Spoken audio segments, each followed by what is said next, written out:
pesquisador, né? Ele é graduado em Ciências Biológicas pela Faculdade Integradas Regionais de Avaré, mestrado no programa de pós-graduação em Biologia Geral de Aplicada e doutorado em Ciências Biológicas na Genética, ambos pela Universidade da Unesp de Botucatu.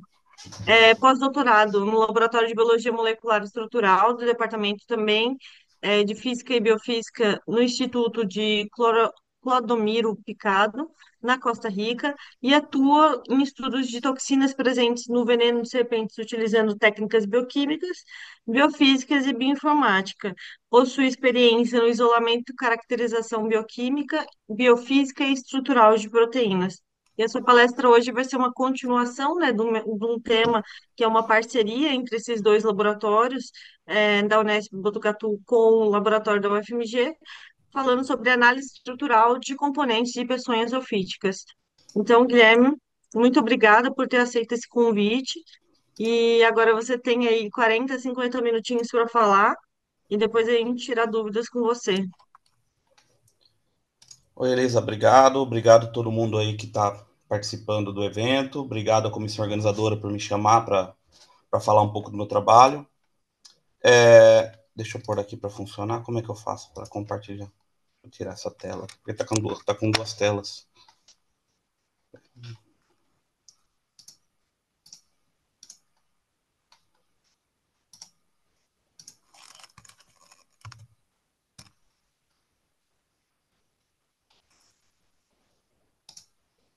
E eu não sei apresentar pelo Meeting, não, Se você o Meeting não, conseguiu pelo... antes Ah, você tinha conseguido colocar. tem que ser uma janela, eu tava compartilhando a tela. Isso. É, então, espera só um segundinho, gente, desculpa aí pelo problema técnico. Então tem que ser essa janela aqui, ó. Agora acho que ficou para a tela inteira, né? Ficou, Guilherme, tá Isso. perfeito. Tá ótimo. Ainda tá, né, gente? Não, tá ótimo. Ótimo. Tá. Não, Então, tá pessoal, ótimo. tá certo. Obrigado. Então, pessoal, eu vou passar uma parte que é um complemento aos estudos funcionais que o professor Walter faz. A gente colabora já faz um bom tempo aí. E, além disso, eu queria mostrar para vocês algumas. Eu não vou mostrar a técnica em si, mas eu vou mostrar mais a aplicação das técnicas que eu trabalho já faz um tempo, buscando entender como que as toxinas que estão presentes no veneno de serpente, no caso que eu trabalho um pouco mais tempo, o veneno de serpentes bótropes, né, que são as jararacas, algumas ferramentas que ajudam a entender o funcionamento dessas toxinas. Tá? Então, desde a estrutura dessas toxinas, né, como que elas são na vida real, até a função delas, como que elas podem funcionar. Então, como já foi passado, né, o professor Walter aí passou uma parte bem ampla para vocês, né, e como as serpentes, como os acidentes ofídicos, eles são importantes, né, no Brasil, no mundo, né, as serpentes do gênero Boótropes, as jararacas, elas possuem algumas toxinas, algumas proteínas miotóxicas, né, presentes na sua peçonha, como, por exemplo, as fosfolipases A2. Essas toxinas, elas são, elas participam de forma, de forma bem intensa no envenenamento, aí no caso, nas vítimas, né? Então, ela pode causar perda de tecidos. Aqui, não, vocês conseguem ver na imagem, essas imagens um pouco mais. Eu que não sou médico, aí a gente fica um pouco mais chocado, né, com as imagens, né? Então, ela consegue. Essas toxinas, principalmente as fosfolipases A2, causam perda de tecido, mionecrose, né, local, no local da picada, umas bolhas, né? E pode levar também à perda permanente de tecido, né? Então, esse tecido que fica necrosado, ele é perdido. Então, a Organização Mundial de Saúde, né, já classifica o envenenamento como uma doença negligenciada, então tem algumas ações mundo afora, e também no Brasil, que mostram, que tentam diminuir o impacto do envenenamento causado por serpentes. E como eu vim dizendo, né, a fosfolipase A2 é uma proteína muito ativa no envenenamento, temos dois tipos de fosfolipase A2, dois principais tipos de fosfolipase A2 presentes na peçonha, né, da serpente Bótropes. Em relação ao enovelamento delas, né, elas possuem os mesmos elementos de estrutura secundária, como, né, uma alfa-hélice, estão seguindo aqui, né, do N-terminal ao C-terminal, né, ela tem uma alfa-hélice 1, uma hélice curta. Vocês estão conseguindo ver no mouse aqui? Acho que sim, né? Depois tem um loop de ligação do íon cálcio, no caso, para as fosfolipases A2 cataliticamente ativas. A alfa-hélice 2, seguido aqui de uma dupla de folha beta, né, antiparalela, seguindo para uma alfa-hélice 3, e um loop C-terminal, que é um loop que não tem uma estrutura secundária definida. Então, ambas as duas proteínas, né, as fosfolipases A2 e as fosfolipases A2-like, possuem esses mesmos elementos de estrutura secundária, porém, as fosfolipases A2, elas são, elas fazem, né, essa atividade miotóxica por meio de um mecanismo catalítico. Como que funciona esse mecanismo catalítico das fosfolipases A2 catalíticas? Elas, na posição 49, ela vai ter um resíduo de ácido aspartico, então aminoácido, ácido aspartico na posição 49. Normalmente essas proteínas elas são monoméricas, ou seja, só tem uma cadeia de aminoácidos. E aqui, esse QR Code, aqui eu deixei bastante QR Code aqui na apresentação, que são referentes às referências que eu utilizei, e eles explicam, esses artigos que eles explicam certinho, ou um histórico, né, de como funciona essas toxinas que eu vou mostrar para vocês na apresentação. Por exemplo, as ASP49, né, as fosfolipases A2 catalíticas, né, elas podem realizar a catálise por dois mecanismos. Então, um mecanismo onde uma água participa na catálise, então ela se liga aqui no fosfolipídio que vai ser atacado, ela faz a troca de íons aqui junto com o íon cálcio, que ele é um cofator para essas toxinas, e vai causar a liberação de um ácido graxo, de um lisofosfolipídio, ou outro mecanismo também, que são, onde participam duas águas, né, onde uma uma troca, né, de posição com a outra água, e nessa troca de posição interage com a cabeça do fosfolipídio que será atacado, e com isso também vai liberar um lisofosfolipídio e um ácido graxo. Tá? Isso é um mecanismo resumido de como elas funcionam. Já para as fosfolipases A2-like, né, ou as fosfolipases A2 homólogas, que eram chamadas antigamente, na posição 49, essas toxinas elas possuem um aminoácido lisina, do tipo lisina, na posição 49. E normalmente essas toxinas elas são diméricas, ou seja, tem duas cadeias de aminoácido que formam essas toxinas. No caso, a ação das Lis49PLA2, né, das fosfolipases A2, elas vão causar miotoxicidade, né, independente de catálise, ou seja, elas não vão possuir o íon cálcio interagindo com essas toxinas. Para essas toxinas funcionarem, né, a gente veio estudando nessas toxinas desde mais ou menos, né, veio propondo algumas regiões importantes para essas toxinas desde 2007, 2009, né? Então, a gente veio estudando essas toxinas já faz um bom tempo aí, né?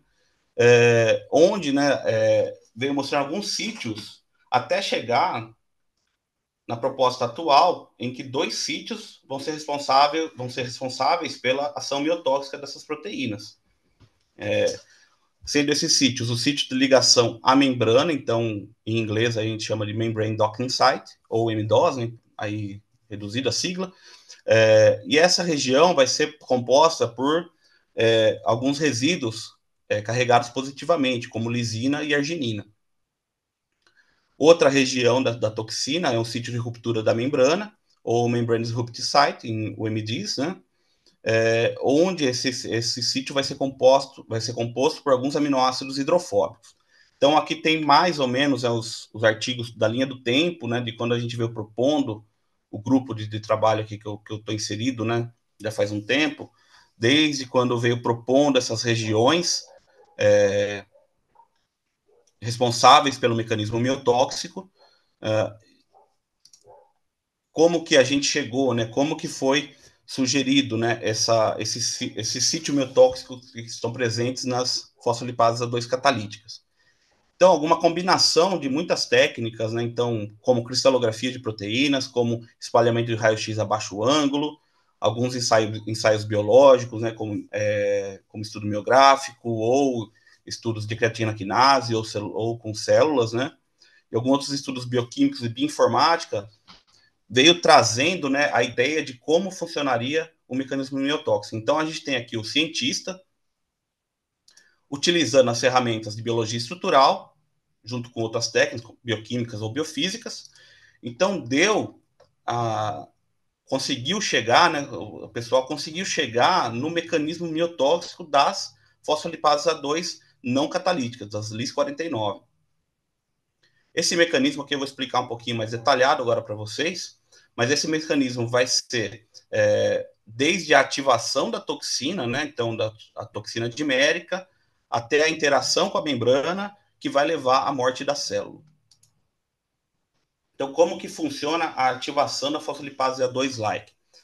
A toxina que não está ativada, né, ela vai possuir, como eu falei para vocês, ela é um dímero, ela vai possuir os monômeros assimétricos, ou seja, ela não vai ter uma simetria na ligação entre esses dois monômeros. Quando ocorre, isso aqui é importante, porque ele deixa exposto um sítio para a ligação de uma molécula de ácido graxo. Então, esse ácido graxo que vai estar obtido no ambiente, ele vai interagir na estrutura dimérica, ou seja, em um dos monômeros, e isso vai causar a ativação da toxina. Como que funciona isso? Ele interage no sítio de ligação dele aqui, causa essa movimentação na toxina, isso vai expor o outro lado da toxina, onde vai entrar outra molécula de ácido graxo, e isso vai fazer com que os aminoácidos responsáveis pela ligação da toxina na membrana e dos aminoácidos que vão fazer a ruptura da membrana fiquem de modo alinhado. Ou seja, essa toxina vai passar de um estado não ativado para o estado ativado, onde que esses monômeros vão estar ligados de forma simétrica, e com os aminoácidos, principalmente os aminoácidos aqui do sítio de ligação da membrana, vão estar expostos de modo que vão interagir com a cabeça dos fosfolipídios. Tá? Que aqui a gente representa como esses íons sulfato aqui. Certo? Depois da toxina ativada, ela pode se ligar na membrana, então aqui em verde, né, está destacado aqui em verde da estrutura dimérica, vocês conseguem perceber que tem um monômero aqui desse lado esquerdo, um monômero aqui do lado direito. Esse sítio aqui, destacado de verde, é o sítio de ligação da membrana, então é o sítio onde a toxina vai ancorar na membrana, onde ela vai se ligar na membrana.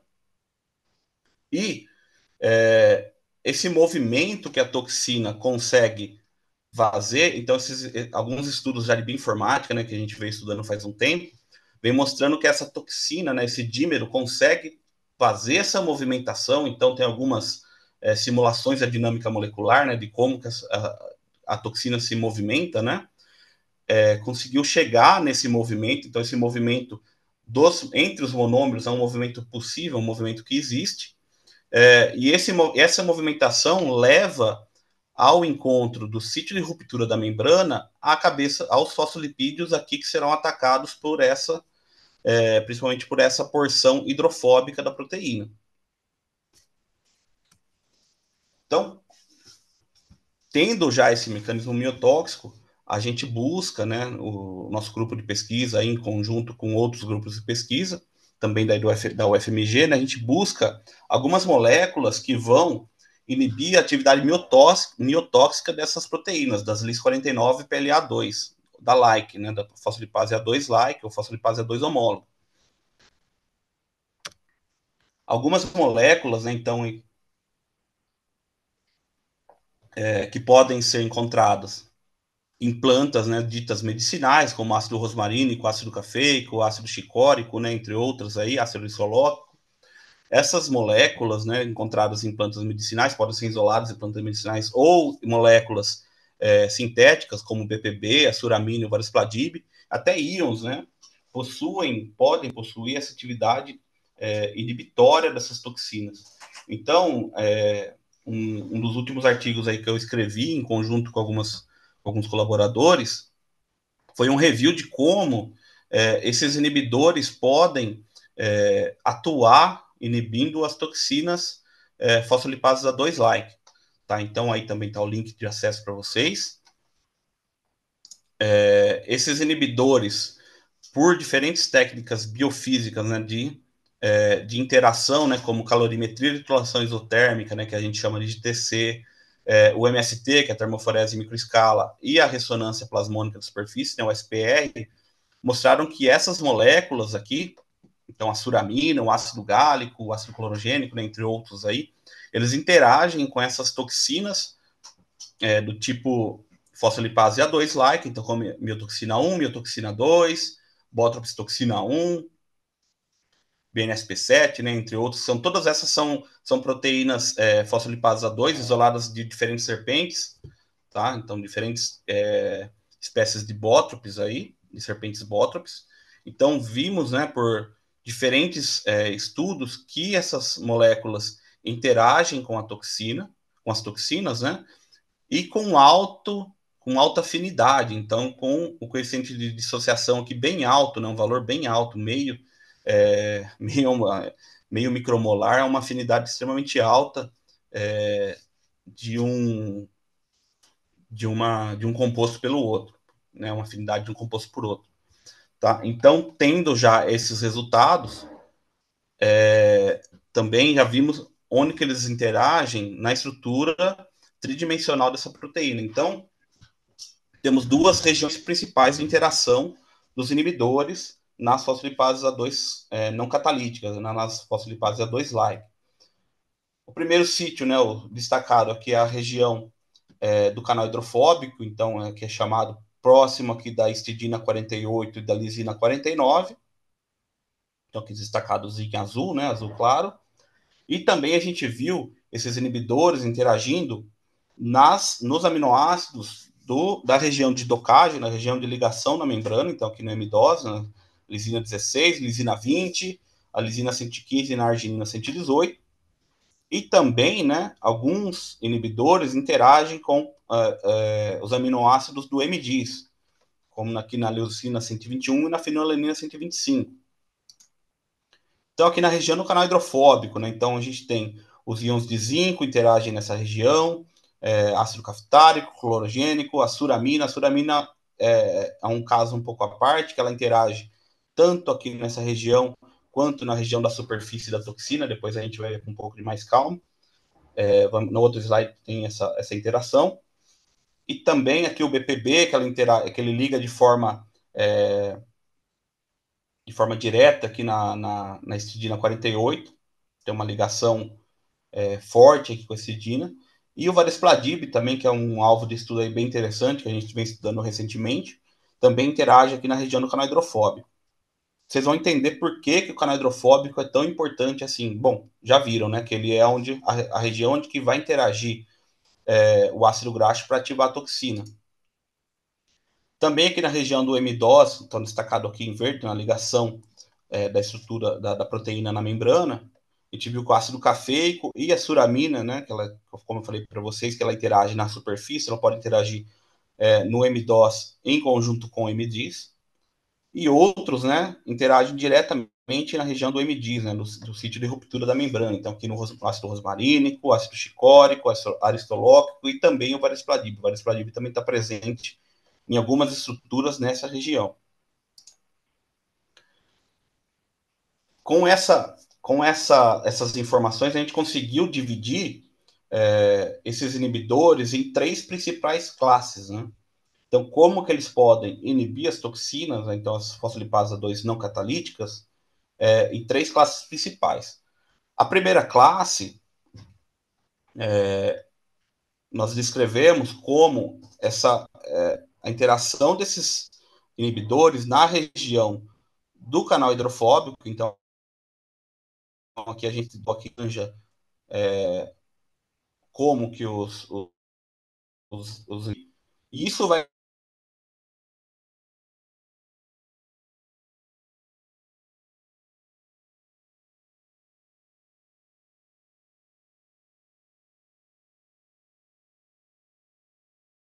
aqui, e esse bloqueio, né, ou alguma competição entre os inibidores e o ativador vai impedir a ativação dela. Então ela vai se manter assimétrica, ou mesmo mantendo, ou se ela consegue ficar na posição ativada, esses inibidores, ele vai inibir a movimentação dessa toxina, ou seja, ela não vai conseguir ter contato com o sítio de ruptura na membrana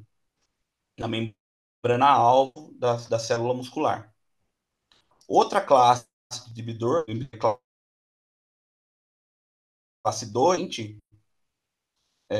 chamados sítios da função miotóxica, né? Então, tanto aqui no sítio de ancoragem na membrana, esse destacado em verde, essas aqui são as moléculas representativas dos inibidores. Então, eles podem interagir aqui na região de ancoragem da membrana ou na região de ruptura da membrana. Então, com isso, faz com que as toxinas não consigam interagir com a membrana-alvo, ou se elas conseguem interagir, não tendo inibidor aqui, por exemplo, um dos inibidores aqui pode interagir com a membrana, mas ele vai bloquear, né, os inibidores vão bloquear o contato do sítio de ruptura diretamente com a membrana. Então, esse modo de inibição, essa classe de inibição, vai bloquear o contato direto, né, dos resíduos funcionais, né, na membrana que seria rompida. A terceira classe de inibidor, essa classe é uma classe um pouco mais interessante. A gente tem alguns dados em relação à suramina, né, principalmente com a suramina, onde a ligação do inibidor na toxina pode causar dois fenômenos. Né? O primeiro é a associação, então causa uma oligomerização da toxina.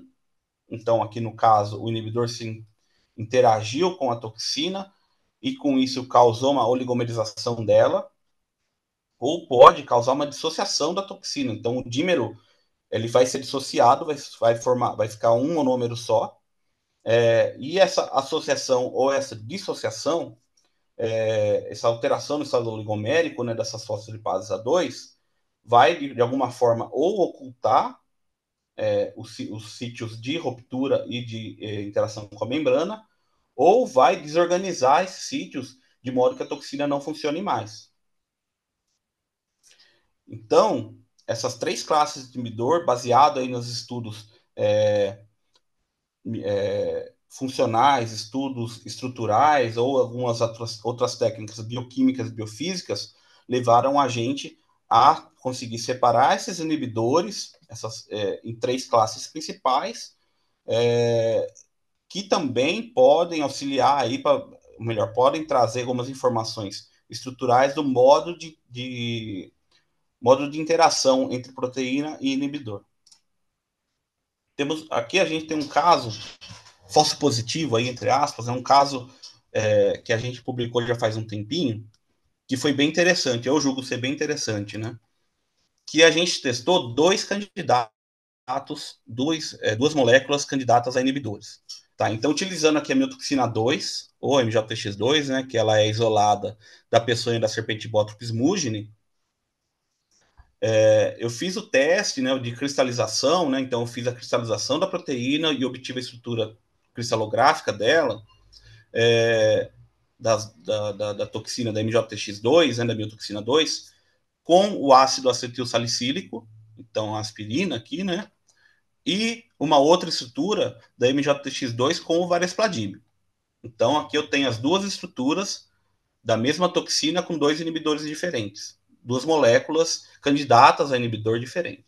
Então como que faz isso? Então aqui para cristalizar uma proteína, aqui eu vou passar de forma um pouco mais rápida para vocês, a gente faz pela técnica de difusão de vapor, Então, aqui eu faço uma gota de cristalização contendo a proteína, mais o candidato, né, molécula candidata, mais a solução precipitante, e faço essa gota de cristalização, coloco essa gota de cristalização em um ambiente fechado, né, então isolado com uma graxa de vácuo, e ela vai trocar, né, a gota de cristalização vai perder a água, né, para a solução precipitante na forma de vapor. E depois de algum tempo, né, então alguns dias, alguns meses, algumas semanas aí, essa perda gradual de água, né, da solução, da gota de cristalização para a solução precipitante, vai diminuir, né, a energia cinética das moléculas, vai fazer com que elas se organizem de forma, se liguem, né, de forma organizada, vai formar um núcleo de cristalização e vai formar um cristal a partir desse núcleo. Tá? Então, resumidamente, é assim que a gente faz para cristalizar uma proteína. Tem algumas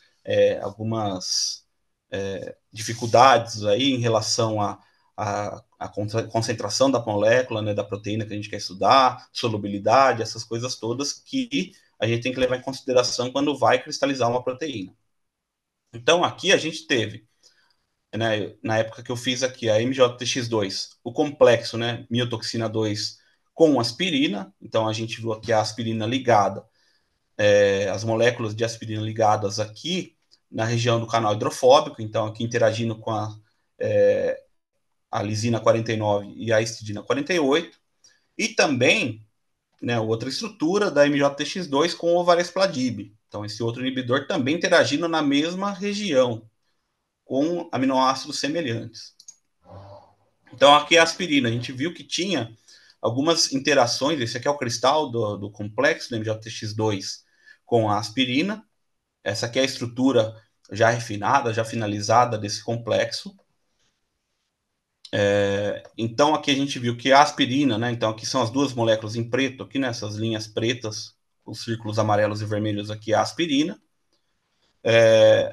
A aspirina interagia com muitas moléculas de água, são essas moléculas aqui em azul, diferentes contatos hidrofóbicos com vários aminoácidos que compõem a toxina, então em um monômero e no outro monômero, e algumas ligações de hidrogênio, principalmente mediadas por água ou diretamente, mas numa distância um pouco mais alta, nos dois casos.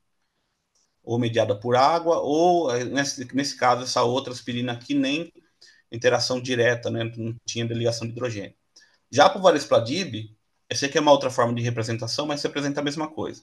Então aqui está o cristalzinho que a gente obteve depois de alguns dias, algumas semanas, na verdade. A estrutura cristalográfica finalizada aqui do complexo MJTX2 com o varespladib. Esse aqui eu não falei na aspirina, mas aqui, ó, a gente consegue ver o mapa de densidade eletrônica, ou seja, a posição dos elétrons do composto. Então, a gente vê o mapa de densidade eletrônica tanto do composto quanto dos aminoácidos que compõem a toxina. Então, essa nuvem aqui azul, essa nuvem eletrônica, representa a posição dos elétrons de cada átomo aqui. Então, o átomo de carbono, de oxigênio, a gente vê a nuvem eletrônica dele. Né? Então, por estudos de cristalografia, a gente tem essa possibilidade, a gente vê dados a alta resolução. Então, aqui a gente viu o varespladib interage de forma muito forte, então, várias ligações de hidrogênio com alguns aminoácidos dessa região do canal hidrofóbico. Tá? Então, as duas moléculas, vamos pôr isso na balança aí, as duas moléculas então, estão interagindo de forma semelhante, né, com os aminoácidos presentes ali no canal hidrofóbico. Mas os ensaios biológicos, né, então esse daqui foi feito pelo professor Walter, ele até mostrou como funciona a técnica, que eu só trouxe uma ilustração rapidinha, para vocês verem para vocês relembrarem, né. Então aqui o estudo miográfico, né, esse aqui eu acho que foi até o Walter que fez, testou a miotoxina 2 com um ácido rosmarínico. Então, viu que realmente o controle aqui manteve, né, sem a toxina, manteve as amplitudes das contrações, né? E quando adiciona a toxina, que está aqui em vermelho, essas contrações diminuem, essa amplitude diminui. Mesmo colocando o ácido graxo numa concentração muito alta, essas contrações não... melhor, elas foram... O músculo foi perdendo, né, a amplitude de contração também, então quer dizer que o quê? A aspirina não inibiu a ação dessa toxina, da MJTX2. No caso do Varispladib, na época não foi feito esse ensaio aí de miografia, mas na época eu fiz esse estudo de miotoxicidade e citotoxicidade.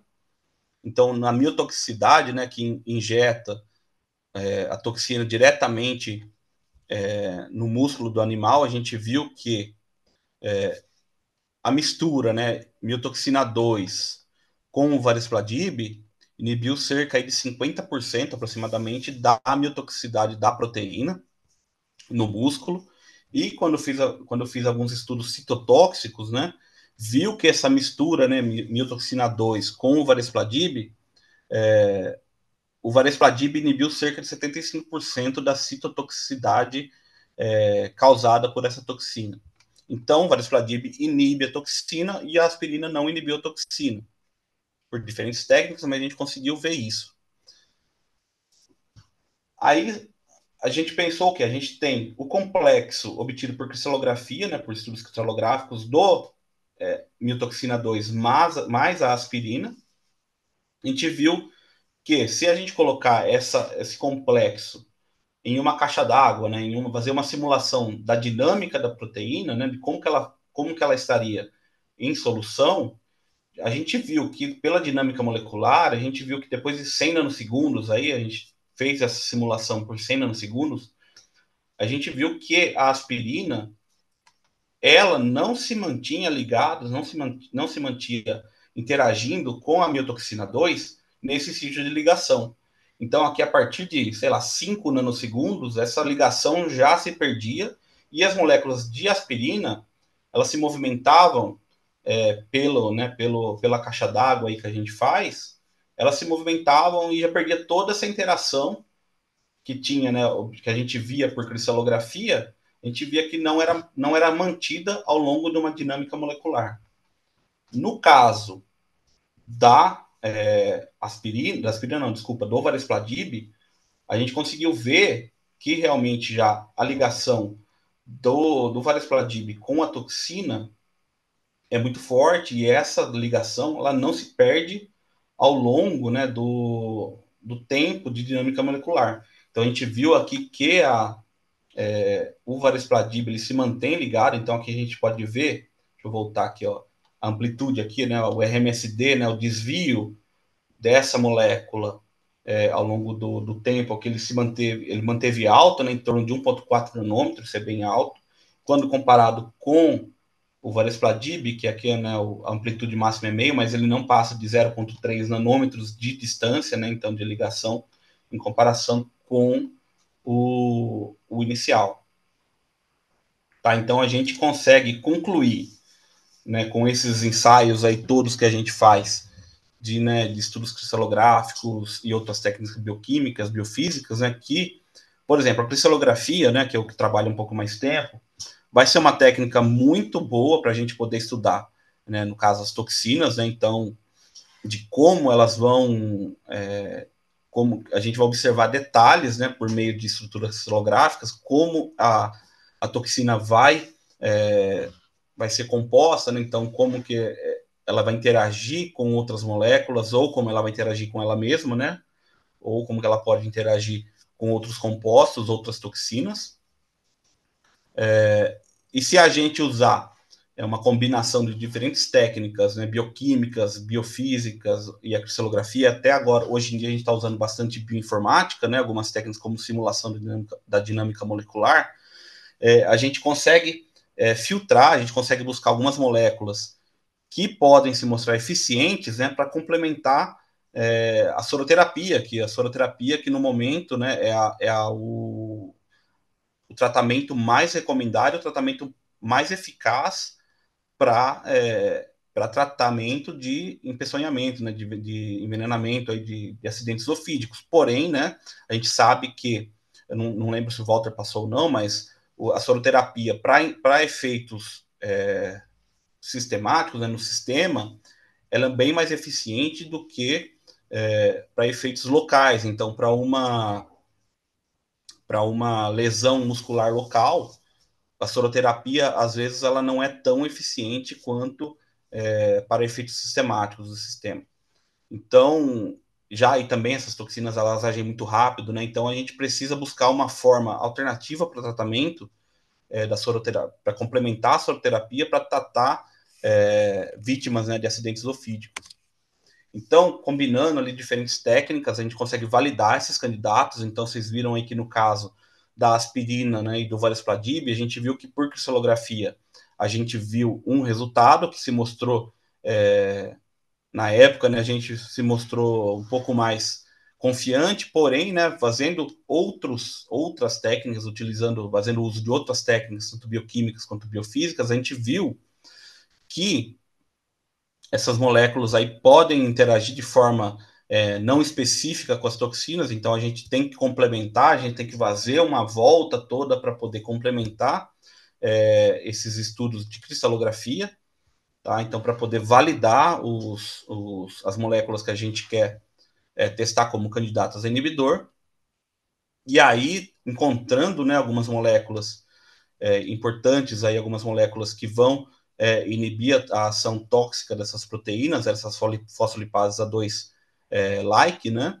vai tentar trazer algum tipo de tratamento, pode tentar trazer, né, isso aí já é uma coisa mais avançada, é uma coisa que a gente tenta fornecer a base desse estudo, né, então por esses ensaios aí básicos, para que o pessoal aí que estude de forma um pouco mais avançada tenta trazer um tratamento em loco, né? Então, ali onde o pessoal sofre um acidente, seja em zona rural, seja explorando alguma coisa, e tentar reduzir esse efeito deletério dessas toxinas, né? Então, o intuito é trazer informações básicas para quem, né, principalmente para algumas empresas ou pessoal que estuda de forma mais avançada, né, trazer um tratamento alternativo e mais rápido para esse tipo de acidente. Então, para terminar e para finalizar, né, eu agradeço fortemente o pessoal aqui do nosso laboratório, então, o professor Marcos e o Fábio, que trabalha comigo já faz muito tempo. Daí do UFMG, o professor Walter, né, a gente está trabalhando já em colaboração já faz um tempo, espero que a gente continue a colaboração aí. Lá da Costa Rica, no tempo que eu fiquei lá, eu trabalhei com o professor Bruno Lomonte e o Zé Maria Gutierrez, eles ainda colaboram comigo, então a gente faz alguns trabalhos na busca aí de proteínas inibidores, e também em colaboração com esse pesquisador lá da Alfirex, né, que é uma empresa lá dos Estados Unidos, o Matt Lewin. Ele colabora muito enviando algumas amostras diferentes de inibidores que a gente utiliza para fazer todos esses ensaios que eu vim passando para vocês aqui ao longo da nossa fala. Tá? Então, muito obrigado, pessoal. Agradeço novamente pelo convite, agradeço pela atenção de todo mundo. Então, aqui está o meu contato. Se vocês quiserem entrar em contato, eu estou à disposição. E vamos ver, se vocês tiverem alguma dúvida, eu estou à disposição também.